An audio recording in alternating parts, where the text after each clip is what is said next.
Good morning दोस्तों, आज मैं अपने संविधान सीरीज का तीसरा वीडियो लेकर आपके सामने आया हूं। इसमें मैं आपके समक्ष जो हमारी संविधान सभा का गठन कैसे हुआ था, संविधान सभा से जुड़े क्या प्रावधान थे, क्या मुख्य फैक्ट हैं और संविधान के साथ में संविधान जो हमारा बना हुआ है उसके क्या क्या स्रोत थे, इन सब चीज़ों की चर्चा करूंगा। दोस्तों, मैं इस चीज को स्पष्ट कर दूं कि इस क्लास को, इस वीडियो को अगर आप ध्यान से देखेंगे तो आपके जितने भी क्वेश्चन प्रारंभिक परीक्षाओं में किसी भी एग्जाम में, चाहे वो छोटा एग्जाम कॉम्पिटिटिव का हो, चाहे प्रतियोगी राज्य सिविल सेवाओं की परीक्षाएं हो, चाहे किसी भी स्तर का एग्जाम हो, उसमें संविधान से जुड़े हुए, संविधान सभा से जुड़े हुए, संविधान के स्रोत से जुड़े हुए जितने भी क्वेश्चन है सारे कवर हो जाएंगे। कोई भी क्वेश्चन आपका इससे अछूता नहीं रह जाएगा। इसलिए आपको लिए जरूरी है कि इस वीडियो को बहुत ध्यान से लिखें, बहुत ध्यान से देखें और जो भी इंपॉर्टेंट पॉइंट है वो आप इसको नोट डाउन कर लें। चलिए शुरुआत करते हैं सबसे पहले कि संविधान सभा का गठन कैसे हुआ। तो हम जब स्वतंत्रता आंदोलन चल रहा था तो बहुत से हमारी जो कांग्रेस के नेतृत्व में स्वतंत्रता आंदोलन चल रहा था, उस समय संविधान सभा के गठन की मांग चल रही थी।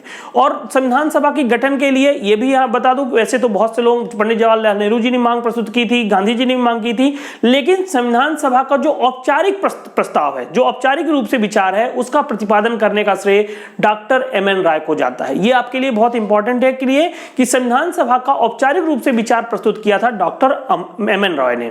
उसके बाद हम देखते हैं कि जो संवैधानिक सुधारों की प्रक्रिया भारत में चल रही थी उस समय, उस क्रम में 1946 में, मार्च 1946 में 4 मार्च में जो ब्रिटिश के प्रधानमंत्री उस समय एटली जी थे, उन्होंने संवैधानिक सुधारों के लिए संविधान निर्माण के संदर्भ में एक मिशन का गठन किया। 3 स्तरीय मंत्रिमंडल यानी कैबिनेट मिशन का गठन किया गया, जो उस समय उनकी सरकार के 3 कैबिनेट मंत्री थे, sir Stafford Cripps, sir Pethick Lawrence और ए.बी. अलेक्जेंडर। 3 सदस्य थे, तीनों के नाम आप नोट कर लीजिए, sir Stafford Cripps, A B. Alexander और सर पैथिक लॉरेंस। ये 3 सदस्य थे। 3 सदस्यों की एक कैबिनेट मिशन बनाया और भारत को भेजा।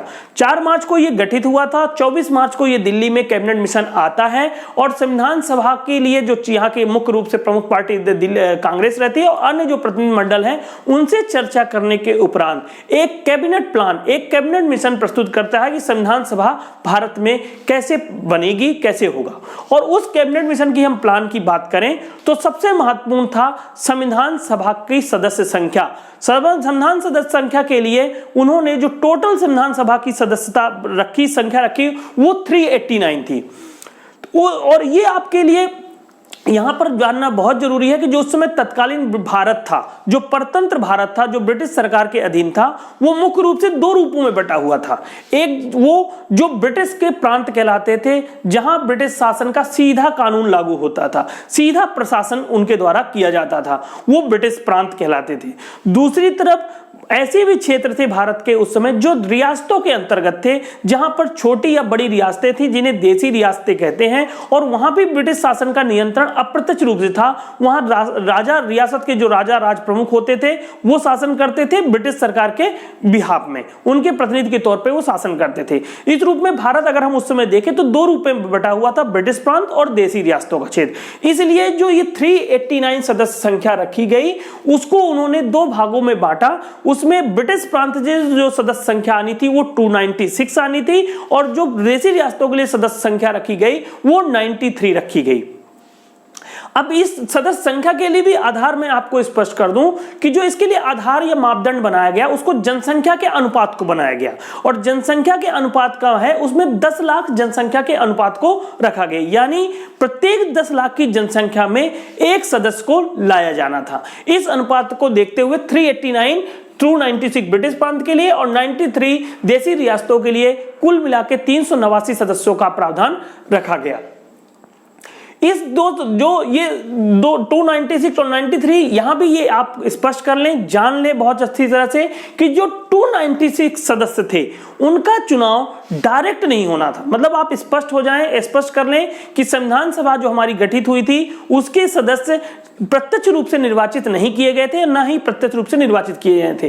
कैबिनेट मिशन के प्लान के अनुसार जो उस समय तत्कालीन रूप से प्रांतों की विधानसभा थी, जैसे आज के संदर्भ में हम देखें तो उसको, जैसे हमारे प्रांत प्रांतों में विधानसभा, राज्यों में विधानसभाएं होती हैं, उस समय 1935 एक्ट के जो अधिनियम आया था उसके तहत प्रांतों में सरकारों का गठन हुआ था, वहां विधायिकाओं का गठन हुआ था।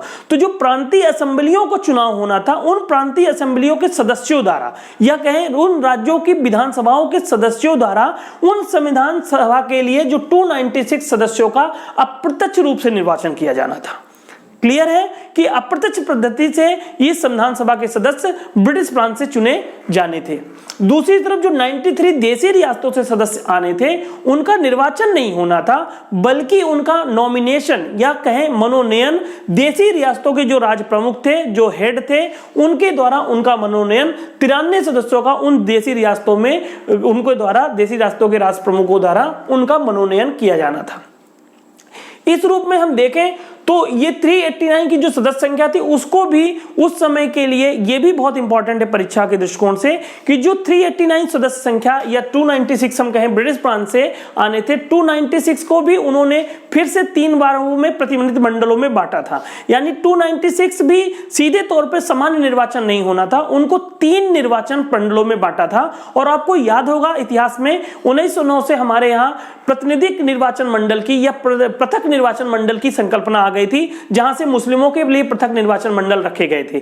तो यहां भी संविधान सभा में भी आप ध्यान रखेंगे कि पृथक निर्वाचन मंडल की व्यवस्था की गई और इस रूप में 3 निर्वाचन मंडल बनाए गए।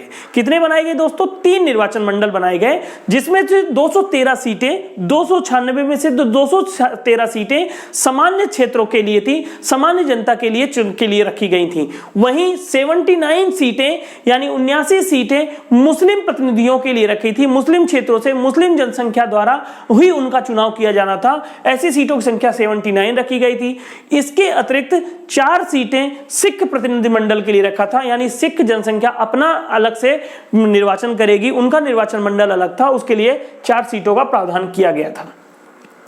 संविधान सभा को अगर हम महिला और SC ST में देखें तो इस रूप में भी उनका रिप्रेजेंटेशन था और इसमें महिला सीटों के लिए, महिला सदस्यों के लिए 15 सीटें थी, SC के लिए यानी अनुसूचित जाति के लिए 26 सीटें थी और अनुसूचित जनजाति यानी ST के लिए 33 सीटें का प्रतिनिधित्व दिया गया था। इस रूप में इसका चुनाव संविधान सभा का जो गठन होने का प्रावधान कैबिनेट मिशन के अंतर्गत रखा गया। जब कैबिनेट मिशन के प्लान के अंतर्गत संविधान सभा की प्रक्रिया शुरू हुई तो प्रांतीय असेंबलियों में चुनाव हुए।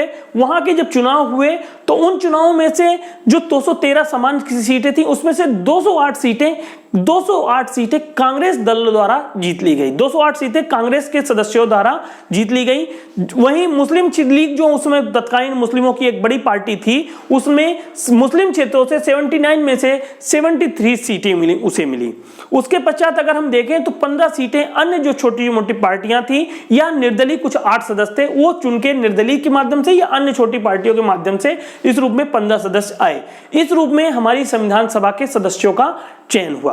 अब जो 93 सीटें, 93 सीटें रियासतों की थी, तो प्रारंभ में थोड़ा सा रिलेक्टेंट रहे देशी रियासतें और उन्होंने उनको संविधान सभा के गठन से उन्होंने अपने आप को दूर रखा, उन्होंने मनन नहीं किया। आगे चल के आप देखेंगे 1947 तक आते आते सभी देशी रियासतों ने जो उनके लिए सीटें नियुक्त की गई थी मनोनयन के लिए, उन्होंने लगभग सभी देशी रियासतों ने अपने सदस्यों के लिए मनोनयन कर दिया और संविधान सभा के लिए सदस्य संख्या फुल हो गई। जब ये संविधान सभा का चुनाव हुए तो ये भी इंपॉर्टेंट है कि संविधान सभा का चुनाव जुलाई 1946 में हुआ और इसके तहत ये सभी सदस्य चुन के आए गए।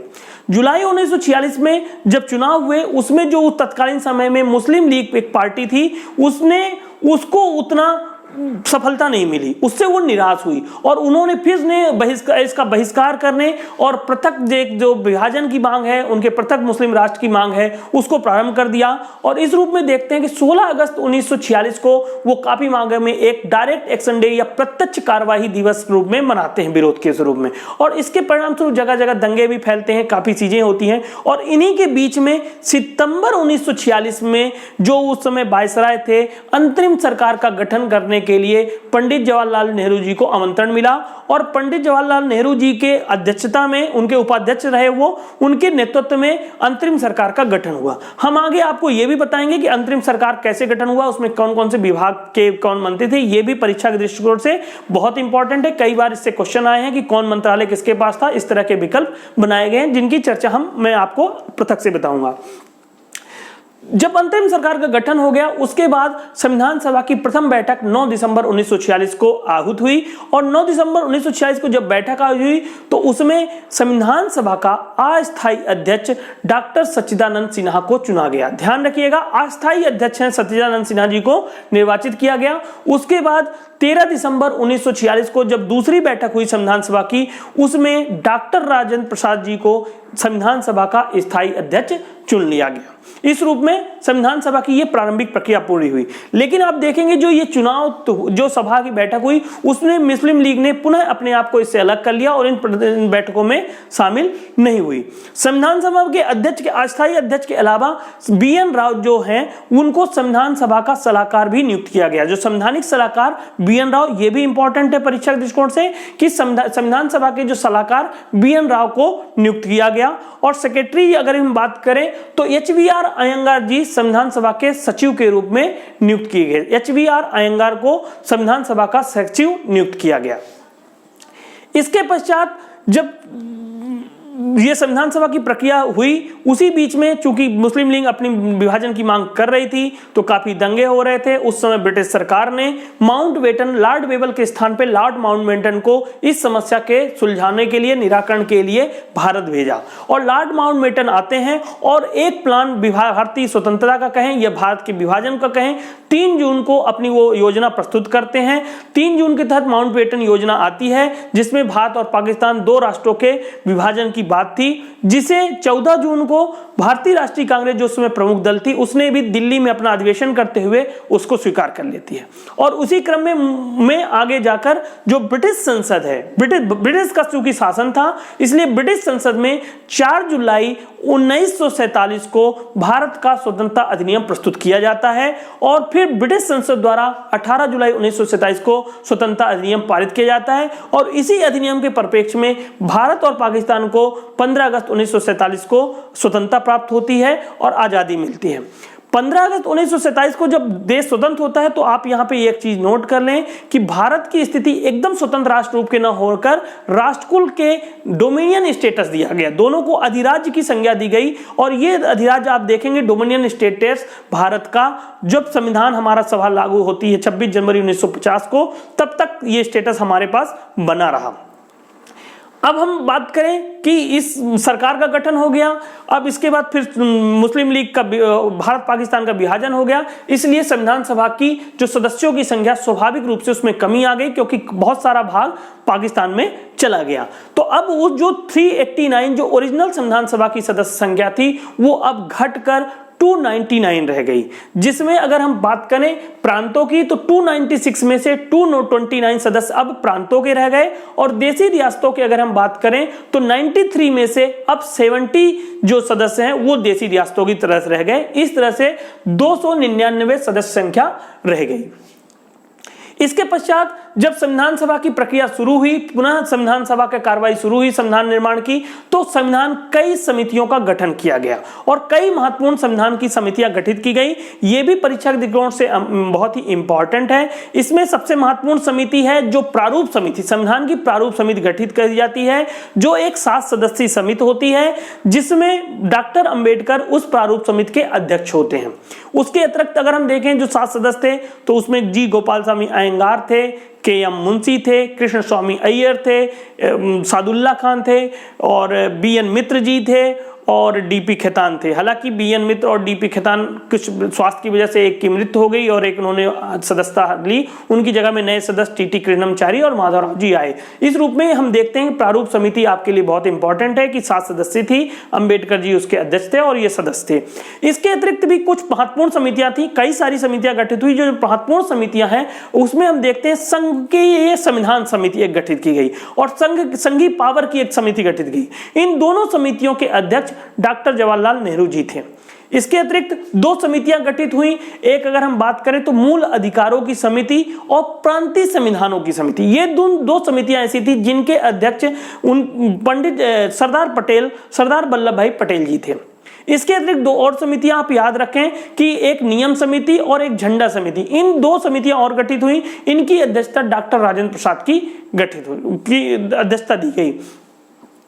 इस तरह से इन समितियों के अलावा और अन्य समितियों के अलावा संविधान सभा की प्रक्रिया शुरू हुई और संविधान के बहुत सारे जो देश थे, 60 देश थे, इन समितियों ने 60 देशों का अध्ययन किया, उनके संविधान का अध्ययन किया और एक प्रारूप बनाया। जो BN राव थे संविधान सलाहकार, उन्होंने एक संविधान का मोटा मोटा प्रारूप तैयार किया कि ये प्रारूप संविधान का, भारतीय संविधान का तैयार हुआ। और वो प्रारूप में प्रारूप समिति उसके पास, उन जो अंबेडकर जिसके अध्यक्ष थे उनके पास ही प्रारूप समिति कर दिया गया है। प्रारूप समिति ने उसका अध्ययन किया और एक संविधान का खाका बनाया। फिर वो संविधान सभा के पास जाता है, संविधान सभा उस पर कुछ चर्चा करती है और उस पर कुछ संशोधन करती है। पुनः प्रारूप समिति उन संविधान सभा की चर्चाओं के आधार पर, कुछ टिप्पणियों के आधार पर पुनः संविधान का एक प्रारूप बनाती है और वो फाइनल प्रस्तुत करती है।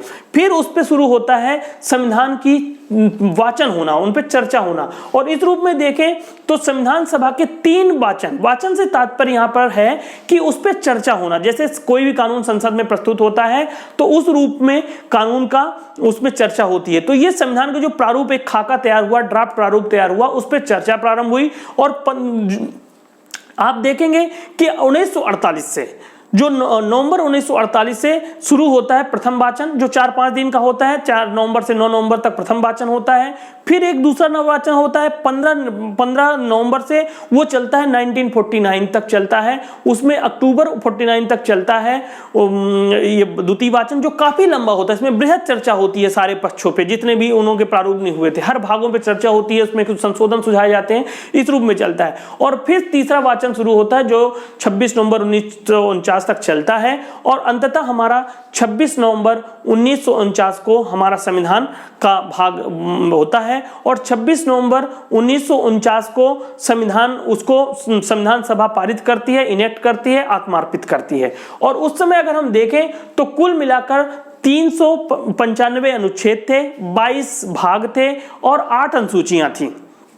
इस रूप में ये संविधान सभा इसको होती है। और इसके लिए एक फैक्ट याद करें कि संविधान सभा की जो ये पूरी कार्रवाई है संविधान निर्माण की, वो 2 वर्ष 11 माह और 18 दिन तक चली। 2 वर्ष 11 माह और 18 दिन इसमें समय लगा। लगभग 60 देशों के संविधानों का अध्ययन किया गया हमारी संविधान सभा के द्वारा और लगभग इस पे जो खर्च आता है वो 64 लाख का आता है, 64 लाख इस पे खर्च आता है। इस रूप में ये संविधान का होता है। और जो 26 नवंबर 1949 को ये संविधान सभा आत्मार्पित होता है, इनेक्ट होता है, उस समय इसके जो 395 में से 16 अनुच्छेद, आप ये ध्यान रखेंगे कि भारत में जो भारतीय संविधान हम सभी जानते हैं कि 26 जनवरी 1950 को लागू हुआ, लेकिन अगर हम देखें तो 15 अनुच्छेद, जो 16 अनुच्छेद थे 395 में, वो 26 नवंबर 1949 को ही लागू कर दिए गए, प्रवर्तित किए गए। और फिर शेष अनुच्छेद 26 जनवरी 1950 से लागू किया गया। हालांकि जो संविधान को लागू करने की तिथि है वो 26 जनवरी 1985 मानी जाती है। अब इसमें 2 तिथियां आती हैं, ये भी जानना जरूरी है कि 26 नवंबर जो 1949 है, इसको जिस दिन हमारे संविधान सभा को इनेक्ट किया गया, आत्मार्पित किया गया, उसको एक भारत में अभी राष्ट्रीय विधि दिवस के रूप में मनाया जाता है, राष्ट्रीय विधि दिवस के रूप में मनाया जाता है। और जो संविधान को लागू करने की तिथि है 26 जनवरी 1950। तो आप ये देखें कि आखिर 26 जब संविधान बन गया था तो 26 जनवरी 1950 को क्यों लागू किया गया? इसके पीछे भी हमारे स्वतंत्रता आंदोलन का ऐतिहासिक कारण था। 26 जनवरी 1930 को ही हमारे जो पंडित जवाहरलाल नेहरू थे, उन्होंने स्वराज की, पूर्ण स्वराज की मांग रखी थी, पूर्ण स्वराज भारत की मांग रखी थी। उस तिथि को यादगार बनाने के लिए 26 जनवरी 1950 को हमारा संविधान लागू किया गया और उस दिन से हमारा डेमोनियन स्टेटस समाप्त हुआ। और अगर हम देखें तो इसी में जो संविधान सभा की अंतिम बैठक है उसमें बहुत सारे काम हुए। 24 जनवरी 1950 को जो बैठक, अंतिम बैठक होती है, उसमें बहुत सारे कानून पारित होते हैं। एक तो राष्ट्रपति जी को, हमारे डॉक्टर राजेंद्र प्रसाद को राष्ट्रपति चुन लिया जाता है, हमारा राष्ट्रगीत और राष्ट्रगान को उस दिन मान्यता दे देते हैं। ये सारे काम संविधान सभा के द्वारा करते हैं। यहां पे ये भी जानना जरूरी है आपके लिए कि जो संविधान सभा है, जब स्वतंत्रता हमारे 1947 में मिल गई तो जो संविधान सभा 1946 में गठित हुई थी, वो संविधान सभा की दोहरी भूमिका थी। एक तरफ तो वो संविधान निर्माण का काम कर रही थी जो संविधान सभा के रूप में था, दूसरी वही सभा केंद्रीय शासन के संसद के रूप में काम कर रही थी, पार्लियामेंट के काम कर रही थी, जो अन्य कार्य थे। और ये ध्यान रखने वाली बात है कि जो भारत का शासन है, संविधान निर्माण होने की तिथि तक, यानी 26 जनवरी 1950 तक जो भारत शासन शासन चल रहा था, भारत सरकार का शासन चल रहा था, वो 1935 का जो भारत सरकार का अधिनियम, इंडियन गवर्नमेंट है 1935 का एक अधिनियम था, उसके अधीन चल रहा था। ये भी ध्यान रखेंगे कि उस समय तक कानून तो कुछ था, क्योंकि हमारे पास संविधान तो बना नहीं था, तो हमारा जो शासन की प्रक्रियाएं थी वो 1935 के एक्ट के द्वारा संचालित होती थी, और उस तक हमारा डोमिनियन का स्टेटस बना था। जैसे ही हमारा अपना संविधान बनता है 1935 और सारे कानून समाप्त हो जाते हैं, हमारा संविधान ही सर्वोच्च रूप से लागू हो जाता है, हमारा डोमिनियन स्टेटस भी समाप्त हो जाता है।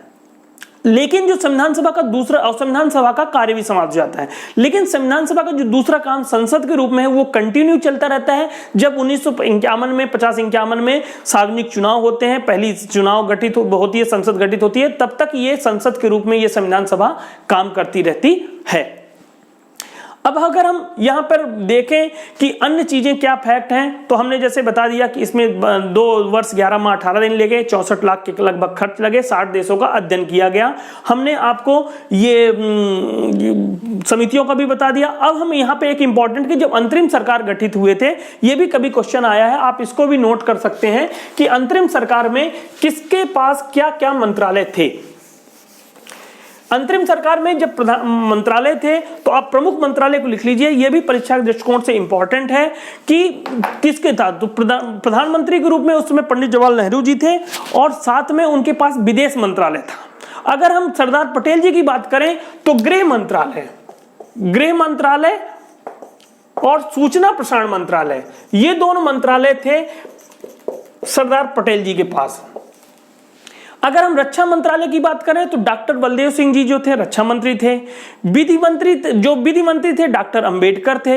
वित्त मंत्री थे तो वित्त मंत्री प्रारंभ में जो लियाकत अली खान जो मुस्लिम लीग के थे उनको चुना गया था, बाद में स्वतंत्रता के पश्चात उनके जगह में वित्त मंत्री षणमुख शेट्टी जी बनाए गए। इसी तरह रेलवे मंत्रालय जो था वो पहले मुस्लिम लीग के स्वतंत्रता के पूर्व आसफ अली थे, बाद में रेलवे मंत्री के जान मथई जी को दिया गया। श्रम मंत्रालय की बात करें तो श्रम मंत्रालय बाबू जगजीवन राम जी के पास था। इस तरह के ये प्रमुख मंत्रालय जो थे उसमें इन मंत्रियों को आपको याद रखना जरूरी है। कई बार ये भी अंतरिम सरकार के मंत्रिमंडल के रूप में क्वेश्चन आते हैं कि उस समय तत्कालीन रूप से रक्षा मंत्री कौन थे, श्रम मंत्री कौन थे, वित्त मंत्री कौन थे। इस रूप में सूचना प्रसारण मंत्रालय किसके पास था। शिक्षा मंत्री की बात करें तो शिक्षा मंत्री भी उस समय डॉक्टर राजगोपालाचारी पहले जब ये थे वो थे, लेकिन स्वतंत्रता के पश्चात जब माउंटबेटन जाते हैं और अध्यक्ष बन जाते हैं सी राजगोपालाचारी जी तो अंतरिम सरकार के, तो उसके बाद जो शिक्षा मंत्री हैं डॉक्टर जो मौलाना अबुल कलाम आजाद हैं वो उनको बना दिया जाता है शिक्षा मंत्री। तो ये प्रमुख मंत्रालय हैं जो आपको ध्यान रखने हैं कि स्वतंत्रता के समय जो अंतरिम सरकार गठित हुई थी उसके कौन कौन से मंत्रालय किस किस के पास थे। अब इसके पश्चात हम दोस्तों बात करेंगे कि संविधान के स्रोत क्या हैं। अगर हमारा जो संविधान बना, इतना बड़ा संविधान बना, उसके कहां से स्रोत ले गए। जैसे मैंने आपको बताया कि लगभग 60 देशों के अध्ययन किया गया था। तो इसमें कुछ महत्वपूर्ण बिंदु हैं जो आपको ध्यान रखना है कि कौन कहां से क्या क्या लिया गया था। सबसे महत्वपूर्ण था हमारा यूके यानी यूनाइटेड किंगडम या ब्रिटेन से हमने देखा कि क्या क्या हमारी संविधान सभा में लिया गया। तो मुख्य रूप से संसदीय प्रणाली ली गई, संसदीय विशेषाधिकार ले गए, और जो मंत्रिमंडल की पूरी प्रक्रिया है ये सारी प्रक्रियाएं ब्रिटेन से ली गई। इसमें दूसरा महत्वपूर्ण है, अगर हम बात करें तो अमेरिका यानी यूएसए, यहां से संविधान के रूप में मूल अधिकार लिया गया, उपराष्ट्रपति का पद लिया गया, जो स्वतंत्र न्यायपालिका और न्यायिक पुनरावलोकन का कॉन्सेप्ट है ये भी अमेरिकी संविधान से लिया गया। तीसरी चीज हम बात करें तो आयरलैंड के संविधान से नीति दिशक तत्व लिए गए। चौथी अगर हम बात करें जर्मनी के उससे संविधान से हम आपात उपबंध हमने लिया। आपात उपबंध जो हमारे संविधान में प्रावधान किया गया है वो जर्मनी के संविधान से प्रेरित है। कनाडा के संविधान से हम बात करें तो कनाडा के संविधान से संघीय व्यवस्था जो संघवादी हमारी प्रणाली है वो अमेरिका की बजाय कनाडा से प्रेरित है। कनाडा की संघीय प्रणाली को हमने अपनाया है। इस रूप में हम देखें तो दक्षिण अफ्रीका भी है। दक्षिण अफ्रीका से हमने संविधान के संशोधन की प्रक्रिया ली। संविधान की संशोधन की प्रक्रिया जो है वो दक्षिण अफ्रीका से ली गई। इसी तरह रूस के संविधान से अगर देखें, हालांकि ये मौलिक रूप से संविधान में नहीं था, बाद में आया 42वें संशोधन से, जो मौलिक कर्तव्य हैं वो रूस के संविधान से लिए गए। इसके अतिरिक्त एक आता है ऑस्ट्रेलिया। ऑस्ट्रेलिया के संविधान से हम बात करें तो जो हमारे संविधान में राज्य और केंद्र के लिए शक्तियों का विभाजन किया गया, उसमें समवर्ती सूची भी एक सूची है जिसमें केंद्र और राज्य दोनों शक्तियां बनाते शासन करते हैं, तो उसमें दोनों कानून बनाते हैं। तो समवर्ती सूची का प्रावधान ऑस्ट्रेलिया के संविधान से लिया गया। और ऑस्ट्रेलिया के संविधान से एक चीज और हमने बताया था प्रीएम्बल वाली वीडियो में कि प्रस्तावना भी, हमारी जो प्रस्तावना की भाषा है वह ली गई ऑस्ट्रेलिया के संविधान से। इसके अतिरिक्त अगर हम बात करें तो फ्रांस के एक आता है कि जो हमारी रिपब्लिक वाली व्यवस्था है, जो गणराज्य वाली व्यवस्था है, वो फ्रांस के संविधान से प्रेरित है। तो ये सारे हैं जो हमारे संविधान के प्रमुख स्रोत हैं, जो हमारे प्रावधान है वो कहां से प्रेरित है। हालांकि हमने बताया कि 60 तरह के देशों का अध्ययन किया गया और भारतीय परिस्थितियों को अनुरूप ढाला गया। उसमें जो 1935 का हमारा संविधान एक्ट है उससे बहुत सारे प्रावधान, अधिकांश प्रावधान उसी से रह गए, लेकिन उसके अलावा ये प्रमुख चीजें थी जो संविधान के स्रोत थे। तो इस रूप में अब ये वीडियो हमारा समाप्त होता है, ये चैप्टर समाप्त होता है। मेरी कोशिश रही है कि इसमें आपके जितने भी एग्जाम, चाहे वो बड़ा एग्जाम हो, सारे क्वेश्चन आ जाएं, भविष्य में आने वाले क्वेश्चन भी और सारी तरह के क्वेश्चन भी इस पे कवर हो जाएं। कोई भी क्वेश्चन इससे नहीं छूटने वाला है। आप इसको बार बार वीडियो को देखें, ध्यान से देखें और इसके जरूरी पॉइंट नोट कर लें। तो आज का वीडियो मैं यहीं समाप्त करता हूं। आपको गुड लक, थैंक्स लॉट।